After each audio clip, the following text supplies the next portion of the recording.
Good morning friends. आज आपण हरभऱ्याची भाजी पाहणार आहोत. हरभऱ्याची भाजी म्हणजे रानात आपण ज्या वेळेस ते हरभरा येतो त्याचे पाल्या सुकून त्याची भाजी बनवली जाते. आमच्याकडे सर्वांकडेच म्हणजे बनवली जाते. त्याच्या आधी कढई घेतली, त्यामध्ये तेल टाकलं आणि त्याच्यामध्ये लसूण टाकून ते असं लालसर होऊ दिला. ते लालसर झाल्यानंतर त्यामध्ये पाणी टाकलं आणि पाण्याने चांगली अशी उकळी येऊ दिली. हे बघा, तुम्ही पाहता त्या व्हिडिओमध्ये कशी उकळी आलेली आणि चांगली उकळी आल्यानंतर त्याच्यामध्ये हरभऱ्याचं आपण जे ताटामध्ये दाखवलं होतं त्याप्रमाणे ज्या हरभऱ्याची भाजी आहे ती टाकून घेतली. त्यात तिखट आणि हरभऱ्याची जी भाजी ती टाकून घेतली आणि त्याला चांगलं थोडंसं 2 मिनटं उकळू दिलं. त्याला उकळी आल्यानंतर त्यामध्ये 1 चमचा जे आपण आधी तुम्हाला सुरुवातीला जे ताट दाखवलं त्यामध्ये आधी 1 चमचा मी बेसन पीठ आणि 1 ते 1.5 चमचा शेंगदाण्याचा कुट्टा घेतला होता.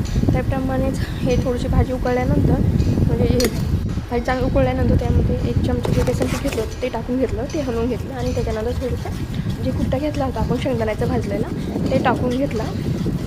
मीठ नंतर उकळायला मीठ टाकून घेतलं. मीठ टाकून घेतल्यानंतर आता ते मस्त असे उकळून असे मस्त अशी उकळू द्यायची. उकळल्यानंतर अशी छान अशी भाजी तयार होते. ती भाकरीसोबत एकदम छान लागते. आमच्याकडे तर खूप असं बनवले जाते ही भाजी. तुम्ही पण ट्राय करा.